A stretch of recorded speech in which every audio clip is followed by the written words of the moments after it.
नमस्कार दोस्तों, बहुत बहुत स्वागत है हमारे यूट्यूब चैनल पे। आशा करता हूँ आप सब अच्छे होंगे। और सेंसेक्स में हमें ट्रेड करना है, और सेंसेक्स में ट्रेड करने के लिए हमें क्या इंपॉर्टेंट है, ये चीजें जानना बहुत जरूरी होता है। तो देखो, सबसे पहला पॉइंट है कि हमें एक बड़े टाइम फ्रेम में ये समझना कि मार्केट करना क्या चाह रहा है।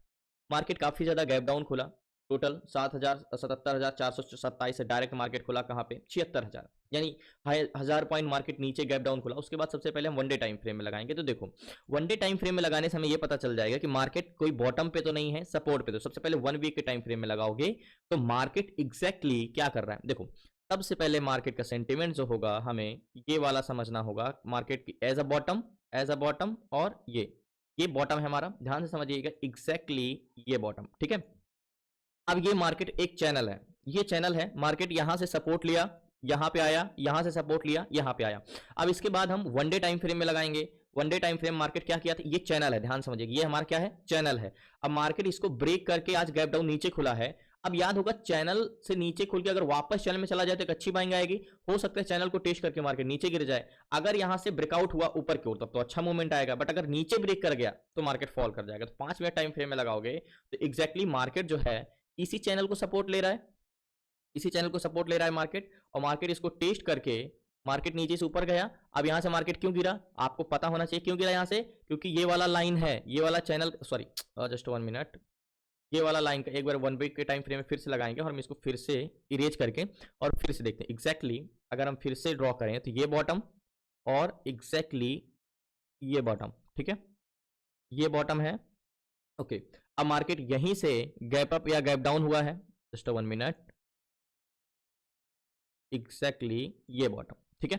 अब हम इसको वन डे टाइम फ्रेम में लगाएंगे और इसको 5 मिनट टाइम फ्रेम में लगाएंगे। तो अगर मार्केट के एग्जैक्टली अगर ये देखोगे तो मार्केट थोड़ा सा वो हो जा रहा है, बट अगर मार्केट देखोगे ना तो मार्केट यहीं से वो वाला चैनल का लाइन है जहां से वो ब्रेकआउट दे रहा है। तो हम ये समझ सकते हैं मार्केट का ये एक सपोर्ट जोन है, और मार्केट इसको ब्रेक करके ऊपर गया तो एक अच्छा मूवमेंट आ गया, नहीं तो ये नीचे आ जाएगा। अब हम चीजों को, सारी चीजें को इरेज करते हैं और अब समझते हैं मार्केट के डाटा के हिसाब से, ठीक है। हमने प्राइस सेक्शन से समझ लिया कि मार्केट में कोई रेजिस्टेंस मजबूत है तो ये वाला, इसके अलावा कोई नहीं।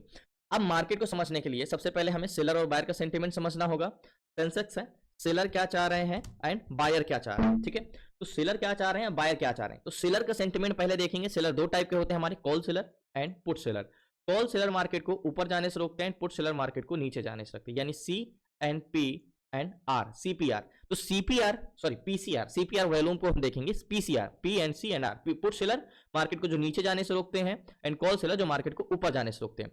तो यहां पे हम ऑप्शन चैन में चलेंगे तो क्या है हमारा, याद होगा, ध्यान समझिएगा, कॉन्ट्रैक्ट किस साइड का ग्रीन है, कॉन्ट्रैक्ट पूरा का पूरा पुट साइड का ग्रीन है। एंड पुट सेलर मार्केट में कितने हैं, 8,86,762 ये पुट सेलर है, ठीक है। वॉल्यूम पुट सेलर मार्केट में क्या क्रिएट करते हैं, सपोर्ट। अब ध्यान से समझिएगा, स्टेप बाय स्टेप समझेंगे कि मार्केट यहां से क्या ले रहा है, सपोर्ट ले रहा है, बट इसमें कितनी स्ट्रेंथ है यही समझना है हमें। तो 8,86,782, 8,86,000 क्या है, 8,86,782, 8,86,782 ये हमारे पुट सेलर हैं। इसको डिवाइड करेंगे किससे, कॉल सेलर से। कॉल सेलर क्या काम है, मार्केट को रेजिस्टेंस क्रिएट करना। कितने, 11,96,134। कितने ज्यादा है कॉल सेलर, 11,96,134 ये हमारे कॉल सेलर है, 11,96,134। और इक्वल करोगे तो पीसीआर क्या निकल गया, 0.74, मतलब एक्सट्रीमली नेगेटिव निकल के आया है पीसीआर, 0.74 का। आज तक बने रहिए, बताता हूं मैं आपको। तो फाइनली हम सेंसेक्स की बात करें तो पीसीआर हमारा 0.74 आया है, नेगेटिव तो है ही है। क्या नेगेटिव पीसीआर कंटिन्यू हो रहा है, मतलब पीसीआर अगर यहां से ऐसा तो नहीं मार्केट गिर रहा हो लेकिन इसका पीसीआर मतलब सेलर ना गिर रहा हो। तो एक बार हम चेंज इन पीसीआर भी हम समझेंगे कि मार्केट में पीसीआर चेंज क्या हो रहा है। तो मार्केट पहले पीसीआर मार्केट के साथ साथ बढ़ा, मतलब जैसे मार्केट गया था वैसे साथ साथ में पुट सेलर बढ़े, मार्केट गिर रहा है तो कंटिन्यू पुट सेलर घट रहे हैं, मतलब पीसीआर मार्केट के साथ बढ़ा, मार्केट के साथ गिरा, तो मतलब सेलर का सेंटीमेंट कुछ खास नहीं है, हम उसी तरफा नहीं बोल सकते। अब मार्केट यहां से सपोर्ट ले ले और ऊपर जाने लगे तो पीसीआर फिर नीचे आया, ऊपर गया फिर ऊपर जाने लगे, तो मतलब सेलर का सेंटीमेंट कुछ खास नहीं, बाकी है तो निगेटिव ही। अब यहाँ पे नेगेटिव पीसीआर हमें एट द मनी का डाटा देखना होगा, जैसे कि ये वाला जोन, ये हमारा 73,800 का जोन है, ये राउंड फिगर जोन 73,800 का। ये एज अ मार्केट यहां से क्या करना चाह रहा है, ये एज अ बस स्टॉप है, और बस स्टॉप में 73,800 पे कॉल सेलर कितने हैं, 15,381। ये क्या क्रिएट करते हैं, रेजिस्टेंस क्रिएट करते हैं कॉल सेलर 15,381। एंड यहीं पे अगर आप देखोगे 76,800 पे पुट सेलर 20,000 है, तो मतलब अगर आप देखोगे तो 76,800 पे थोड़ा सा सपोर्ट बिल्डअप हो रहा है, मतलब यहीं इसलिए यहाँ पे सपोर्ट ले रहा है। पुट सेलर मार्केट को जो नीचे जाने से रोकते हैं उनकी संख्या क्या है, 20,000। ऊपर जाने से रोकने वाली संख्या क्या है, 15,000, मतलब मार्केट में पुट सेलर ज्यादा है। अब हमें देखना होगा एट द मनी में वॉल्यूम 76,800 पे वॉल्यूम क्या है 5,05,201, ये कॉल बायर है, ठीक है, 5,05,201 ये कॉल बायर है। और यहीं पे अगर आप बात करोगे 76,800 पे 6,17,353 ये पुट बायर है। तो यहां पे सेंसेक्स में वॉल्यूम की बात करोगे तो क्या है, कॉल बायर 5,05,201 है, और यहीं पे अगर पुट बायर की देखोगे जो मार्केट को बेरिश जाने के लिए बैठे हैं 76,800 पे 6,17,353, मतलब अगर देखोगे तो यहाँ पे वॉल्यूम किस साइड का ज्यादा है, वॉल्यूम भी पुट साइड का ही ज्यादा है, मतलब पैसेंजर जो बैठे हैं वो बेरिश जाने के लिए ज्यादा है। अगर आप यहाँ पे देखोगे कॉल बायर तो मात्र 5,05,000 है, पुट बायर की बात करोगे तो 6,17,000 है। एंड सीपीआर, ओवरऑल सीपीआर, अब मार्केट का हमें स्ट्रेंथ पता करनी है कि ओवरऑल स्ट्रेंथ क्या है, ठीक है। अभी तो हमने ये समझा कि सेलर पॉजिटिव टू नेगेटिव हो गए हैं, एट द मनी में वॉल्यूम नेगेटिव है। अब एक बार हमें डेरिवेटिव में ओवरऑल सीपीआर 1,46,64,600 एंड 1,21,00,000, तो हम 146, कॉल बायर क्या है 146 माइनस पुट बायर क्या है 121 इक्वल करोगे तो plus 25 lakh overall volume call side का ज्यादा है। यहाँ पे क्या है 1,46,00,000 कॉल बायर है, 1,21,00,000 पुट बायर है, मतलब ओवरऑल वॉल्यूम किधर का ज्यादा है, कॉल साइड का ज्यादा है 25 लाख। तो यहां से हमें यह पता चलता है कि अगर ओवरऑल वॉल्यूम पुट साइड का होता तो यहां तो पुट साइड ट्रेड बन जाता, तो यहाँ पे +25 है, यहाँ पे ओवरऑल वॉल्यूम 25 लाख है, तो यहाँ पे हमें चेंजेस होने का वेट करना है, अभी ट्रेड नहीं कर सकते क्योंकि ओवरऑल वॉल्यूम बुलिश है, एट द मनी बेरिश है। अब हम थोड़ी देर वेट करेंगे, ये पता कर सकते हैं कि मार्केट किधर साइड का वॉल्यूम बढ़ रहा है। दूसरी चीज हमें, पहला चीज हमें देखना होगा जो कंपोनेंट होता है, स्टॉक क्या है, स्टॉक एक ग्रुप है, स्टॉक का इंडेक्स समूह है स्टॉक का, और जैसे कंपोनेंट इसके जैसे स्टॉक मूवमेंट करेंगे वैसे इंडेक्स मूवमेंट करेगा, तो सेंसेक्स किस पे डिपेंड करता है। पहला पॉइंट हमें एचडीएफसी बैंक देखना होगा कि एचडीएफसी बैंक का क्या इंटेंशन है, क्योंकि हमने क्लासेस में पढ़ा है कि स्टॉक ऑप्शन चेन देख के हम बता सकते हैं कि कैसा कंपोनेंट मूवमेंट करेगा। तो एचडीएफसी बैंक का कॉन्ट्रैक्ट पूरा बेरिश है, 46,000, 67,000, 90,000, 46,000, तो मतलब एचडीएफसी बैंक तो बेरिश है, अगर बहुत ज्यादा कर भी सकता है, मतलब स्ट्रेंथ भी है, तो इसको सेलर हावी है, इस पे बहुत ज्यादा सेलर है, तो स्ट्रेंथ भले बेरिश बहुत ज्यादा ना हो लेकिन बुलिश भी नहीं है। और एक बार हम निफ्टी ट्रेडर में एचडीएफसी बैंक को चेंज इन पीसीआर भी देखेंगे कि क्या है, मार्केट में पीसीआर गिर ही रहा है, मार्केट यहां से गिरा है बट पीसीआर सपोर्ट उतना लिया है। मतलब एक चीज है, मार्केट क्या कर सकता है, अगर कंसोलिडेशन रेजिस्टेंस मजबूत होगा तो मार्केट तो गिराएंगे तो है नहीं, बायर इंटरेस्टेड नहीं होंगे, तो कंसोलिडेशन भी किसी सपोर्ट पे कर सकता है। अब यहाँ पे हमने एचडीएफसी बैंक का देख लिया, अब एक हमें देखना है आईसीआई बैंक का। आईसीआई बैंक भी क्या सपोर्ट ले रहा है, आईसीआई बैंक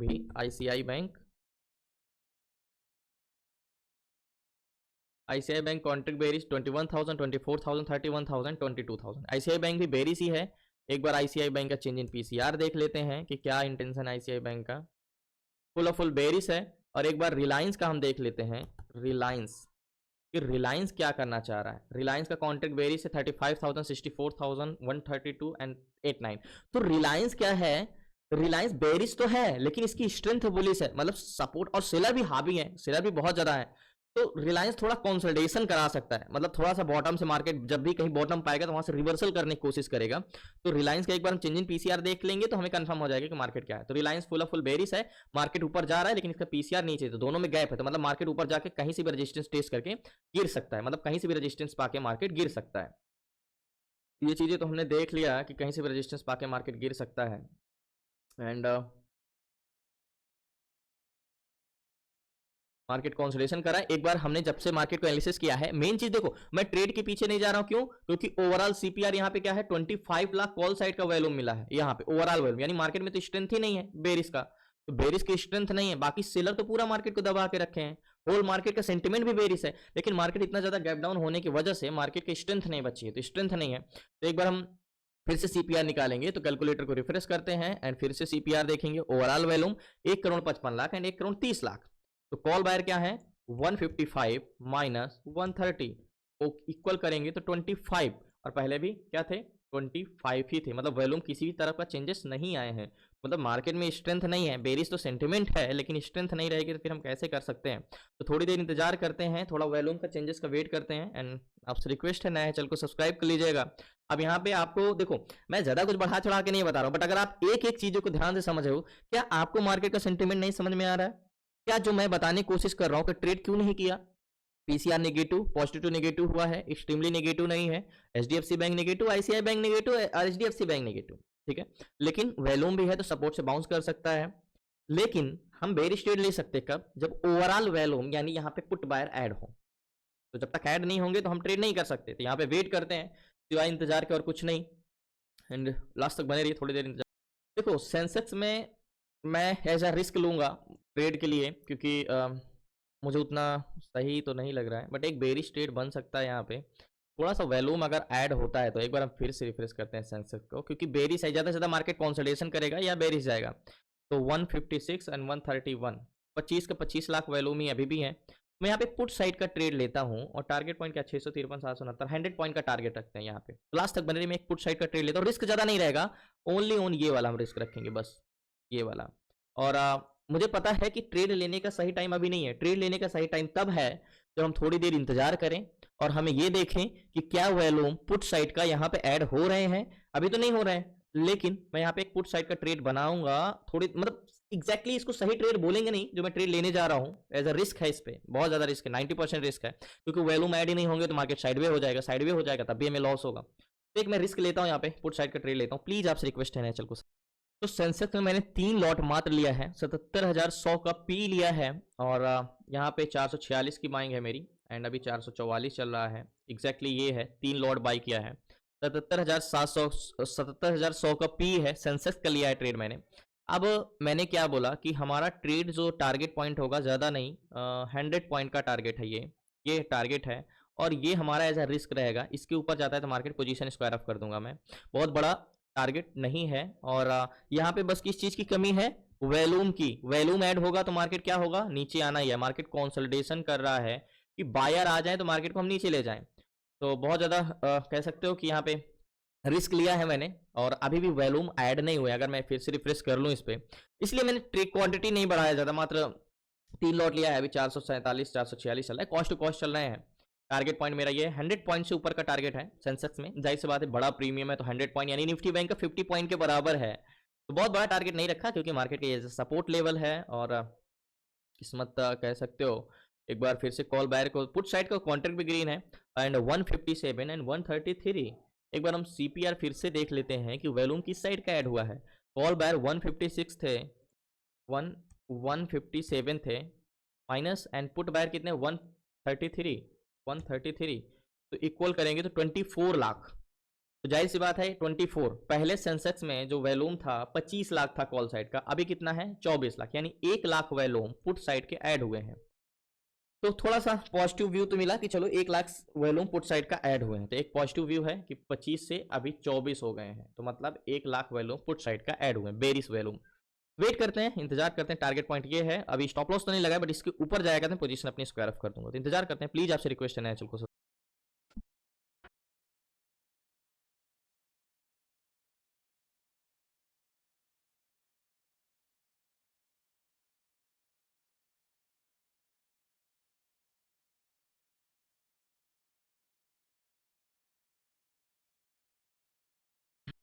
तो फाइनली सेंसेस की जो मैंने कॉन्ट्रैक्ट लिया है कल, उसकी एक्सपायरी भी है, और अभी तो जो हमने कॉन्ट्रैक्ट लिया था वो 494 तक गया था, जो 446, 50 पॉइंट का प्रॉफिट भी हो रहा था। बट मार्केट में डीके भी बहुत तेजी से हो रहा है, और कल एक्सपायरी है तो ज़्यादा कॉन्सोलिडेशन भी कर जाएगा तो फिर डीके ही है। एक बार फिर से मैं वैल्यूम को वेट कर देख लेते हैं कि रिफ्रेश करते हैं क्या वैल्यूम ऐड हुए हैं, और अगर हम कॉल बैक तो 161 136 रिफ्रेश करते हैं, 161 161 161 एंड माइनस 137 है, डेरिवेटिव 136 है, 136 इक्वल करेंगे तो 25 लाख, फिर वैल्यूम 1 लाख कॉल साइड, मतलब बाइंग किधर की भी नहीं आ रही, पुट साइड के वैल्यूम बढ़ रहा है ना कॉल साइड के वैल्यूम, 25 लाख से 25 लाख ही है जब से हमने ट्रेड लिया है। थोड़ा 24 हुए थे, यानी 1 लाख पुट बायर ऐड हुए थे यहाँ पे, लेकिन फिर अब 25 हो गए हैं, तो क्या कर सकते हो इस पे, एज अ रिस्की ट्रेड है यहाँ पे। और इसको ब्रेक करता है जैसे ही पोजीशन स्क्वायर ऑफ करूंगा, और क्योंकि इसके लिए रुका हूँ, क्योंकि मार्केट अगर एक बार टेस्ट करने गया है तो दोबारा भी टेस्ट करने ऐसे जा सकता है, फिर गिर सकता है, इसलिए मैंने इस जोन को मतलब किया है कि, लेकिन अगर इसको ब्रेक किया फिर पोजीशन में स्क्वायर ऑफ कर दूंगा। तो वेट करते हैं, देखते हैं लास्ट।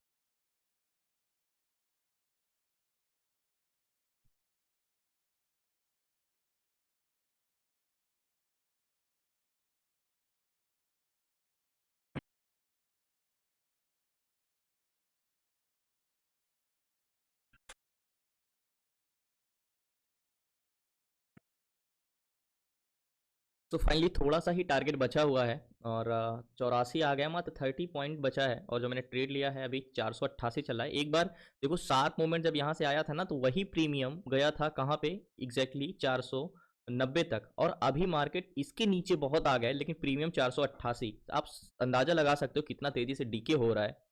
मतलब यही प्रीमियम जब मार्केट ये यहाँ तक आया था लेने के बाद, यहाँ तक एक बार आया था तो 490, अभी यहाँ तक आ गया तो 488 चल रहा है। थोड़ा सा और बचा है और जल्दी आता है तो पोजीशन स्क्वायर अप कर दूंगा। थोड़ा सा टारगेट है क्योंकि मार्केट बेयर टू बेरिश है, भले वैल्यूम ऐड नहीं हो रहा है, तो थोड़ा देर और वेट कर लेते हैं मार्केट में।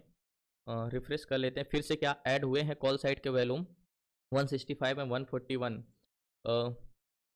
165 माइनस 141 इक्वल करते हैं तो 24। वैल्यूम कुछ खास नहीं है मार्केट में, वैल्यूम कुछ खास नहीं आया कि हम बहुत बड़ी स्ट्रेंथ का अंदाजा लगा सके कि नहीं मार्केट काफ़ी नीचे जाएगा, ऐसा कुछ नहीं है। तो 481 टारगेट पॉइंट हमारा 662 660 का मात्र 20 पॉइंट है। वेट करते हैं, इंतजार करते हैं, लास्ट तक बने रहिए। तो फाइनली मुझे लगता है यहाँ पे मैं पोजीशन स्क्वायर अप कर देना चाहिए। अभी तो और भी नीचे आ गया तो अभी नहीं कर सकते, नहीं तो मुझे कर देना चाहिए था यहाँ पे। 20 पॉइंट के लिए क्या रुकना था, जितना वो देर में 20 पॉइंट देगा उतना में तो डीके हो जाएगा। बट अभी ऊपर चला गया है तो अब कट भी नहीं कर सकते 400। अभी प्रीमियम क्या आ गया है 470 आ गया, तो कॉस्ट टू कॉस्ट ही तो आ गए हैं 440। उस समय अच्छा प्रॉफिट दे रहा था जब यहाँ पे था। होता है कभी कभी जब आप ट्रेड लो तो माइंड में आता है कि निकल जाएं, फिर लगता है कि 20 पॉइंट रुक जाते हैं। और क्योंकि वैल्यूम ऐड नहीं हो रहा है, वैल्यूम ऐड होता तो मुझे एक माइंड में आता ही नहीं है कि निकल जाना चाहिए। जो टारगेट है वो टारगेट है। देख लेते हैं थोड़ी देर, लास्ट तक बने रहिए।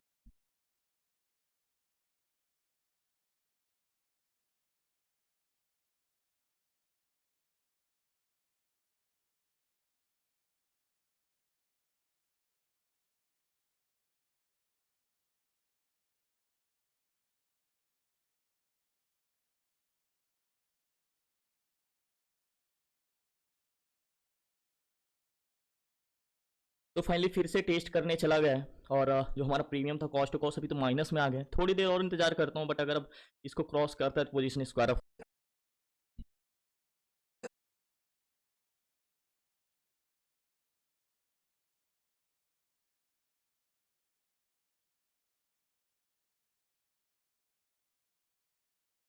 तो फाइनली कॉस्ट टू कॉस्ट आ गया है और इतना स्लोली जा रहा है। बाद में अगर आधे घंटे 1 घंटे में टारगेट भी देगा तो साइड वे तो टाइम तो डीके हो जाएगा। मैं पोजीशन स्क्वायर ऑफ कर देता हूँ। जो कॉस्ट टू कॉस्ट चल रहा है 446 के बाइंग 455 चल रहा है।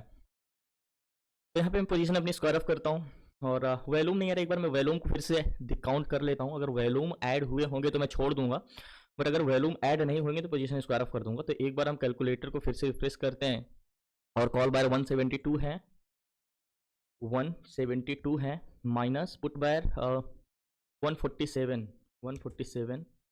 इक्वल करेंगे तो 25 लाख उतने ही है। वैल्यूम ऐड नहीं हो रहा, पोजीशन में स्क्वायर ऑफ। तो फाइनली पोजीशन मैंने स्क्वायर ऑफ कर दिया और 52 के पास बेचा और उसे कॉस्ट टू कॉस्ट से बोलेंगे 2-4 रुपए, मतलब जो ब्रोकरेज है वो तो निकल आया। मतलब ऐसे कह सकते हो आज का दिन ऐसे समाप्त करते हैं। यहाँ पे मुझे निकल जाना चाहिए था, बट क्या करें, गलती हो गई आज। 20 पॉइंट 15 पॉइंट के चक्कर में, नहीं तो अच्छा प्रॉफिट हो रहा था, 50 पॉइंट मिल रहा था प्रीमियम का। धन्यवाद आपका, शुक्रिया लास्ट तक बने रहने के लिए। प्लीज आपसे रिक्वेस्ट है नए चैनल को सब्सक्राइब कर लीजिएगा। कल मिलते हैं न्यू ट्रेड न्यू शेयर के साथ। और देखो मार्केट आ भी रहा है नीचे और अभी प्रीमियम थोड़ा सा भागा भी है। बेच सेल करने के बाद प्रीमियम भागा, अभी नहीं। तो कल मिलते हैं न्यू ट्रेड न्यू शेयर। धन्यवाद आपका, शुक्रिया लास्ट तक बने रहने के लिए। और लास्ट में मैं आपसे जरूर मिलता हूँ। प्लीज़ आपसे रिक्वेस्ट है नए चैनल को सब्सक्राइब कर लीजिए। तो फाइनली याद होगा जो मैंने ट्रेड लिया था और उसमें वैल्यूम नहीं ऐड हो रहे थे और टाइम डे के काफ़ी तेजी से हो रहा था, इसलिए मैंने अपनी पोजीशन स्क्वायर ऑफ कर दिया था और पोजीशन अपनी कॉस्ट टू कॉस्ट एग्जिट किया था जो मैंने प्रीमियम लिया था। और उसके बाद हल्का सा प्रीमियम नीचे आया और उसके बाद क्या प्रीमियम 554 रुपये गया। एंड अगर हम ट्रेड लिए होते तो 100 पॉइंट का प्रॉफिट होता, बट मैं पोजीशन पहले स्क्वायर ऑफ कर दिया था। एक डर था इस रीजन से कि वैल्यूम नहीं ऐड हो रहा था, तो मैं रिस्क नहीं लेना चाहता था। रिस्क इसलिए भी नहीं लेना चाहता था क्योंकि कल एक्सपायरी है, कल 14 जनवरी है, कल एक्सपायरी है संसद का। तो टाइम डीके बहुत तेजी से हो रहा था, बट अगर एक्सपायरी से हम बहुत दूर होते तो हम होल्ड भी कर सकते थे। बट यहाँ पे मेरे हिसाब से तो मैंने ठीक किया है, बट थोड़ा सा अगर यहाँ पे कॉन्फिडेंस दिखाया जाता तो जाहिर सी बात है टारगेट मिलता। बट मैंने रिस्क नहीं लिया बिल्कुल भी, क्योंकि हो सकता है इससे अच्छी अपॉर्चुनिटी कल मिले, तो आज गंवाने से अच्छा है तो हम नेक्स्ट अपॉर्चुनिटी को वेट करेंगे। मुझे पता था कि बेरिश है मार्केट, लेकिन वैल्यूम ना ऐड होने से मार्केट काफ़ी ज़्यादा कंसोलिडेशन करता रहा और हम कॉस्ट टू कॉस्ट लॉस नहीं हुआ। और मैं जैसे मैंने बोला था ना 46 की बाइंग थी, 52 पे हमने एग्जिट किया, 452 पे। एंड और अभी तो 550 चल रहा है। तो 100 पॉइंट मिलता, बट कोई नहीं। आज का दिन ऐसे ही समाप्त करते हैं। कॉस्ट टू कॉस्ट एग्जिट किया और अच्छा गिरा। एक बार इस जोन को याद होगा, हमने रिस्क जोन ये वाला रखा था, फिर मैंने यहीं पे एग्जिट कर दिया था। और दो गलती किया सबसे पहले। मैंने इसको गलती नहीं मानूंगा जो एग्जिट किया, एक गलती मानूंगा कि मैं यहाँ पे निकलना चाहिए था मुझे 20 पॉइंट, जब मुझे पता था कि वैल्यूम ऐड नहीं हो रहा है और उतना प्रीमियम टीके हो रहा है, तो मुझे 15 पॉइंट के लिए यानी 15 पॉइंट के लिए मुझे रुकना नहीं चाहिए था। यहाँ पे मुझे पोजीशन अपनी स्क्वायर ऑफ कर देना चाहिए था। ये सबसे बड़ी गलती किया मैंने, जो मैंने यहाँ पे रुका कि 15 पॉइंट और लेके निकलते हैं, और वही 15 पॉइंट के चक्कर में मार्केट यहाँ से थोड़ा सा सपोर्ट लिया और ऊपर गया। फिर यहाँ पे मैंने एग्जिट किया कॉस्ट टू कॉस्ट। थोड़ा सा कह सकते हो कि वैल्यूम ना आने की वजह से कॉन्फिडेंस नहीं बिल्डअप हो रहा था, कॉन्फिडेंस नहीं आ रहा था क्योंकि वैल्यूम नहीं ऐड हो रहे थे। तो धन्यवाद आपका, शुक्रिया लास्ट तक बने रहने के लिए। आज की गलती यही थी कि मैंने यहाँ पे एग्जिट नहीं किया और उसके बाद फिर ऊपर चला गया मार्केट, और फिर वैल्यूम ना ऐड होने की वजह से मैंने यहाँ पे पोजीशन कॉस्ट टू कॉस्ट निकाल दिया और फाइनली अभी मार्केट नीचे आ गया। तो हमारा डायरेक्शन, हमारा ट्रेड परफेक्ट था, बट थोड़ी मिस्टेक हुई, इस रीजन से कॉस्ट टू कॉस्ट निकलना पड़ा। धन्यवाद आपका, शुक्रिया लास्ट तक बने रहने के लिए। प्लीज आपसे रिक्वेस्ट है, नए चैनल को सब्सक्राइब कर लीजिएगा। आपको क्लासेस में जुड़ना है, आपको सीखना है A to Z सारी चीजें स्टॉक मार्केट से रिलेटेड, तो डिस्क्रिप्शन में नंबर है, आप उसे व्हाट्सएप करके जुड़ सकते हैं। 6 मंथ की क्लासेस में A to Z सारी चीजें, स्टॉक इंट्राडे कैसे करना है, stock SIP ETF SIP option selling option buying, A to Z सारी चीजें 6 मंथ की क्लासेस में। धन्यवाद आपका, शुक्रिया एंड जय।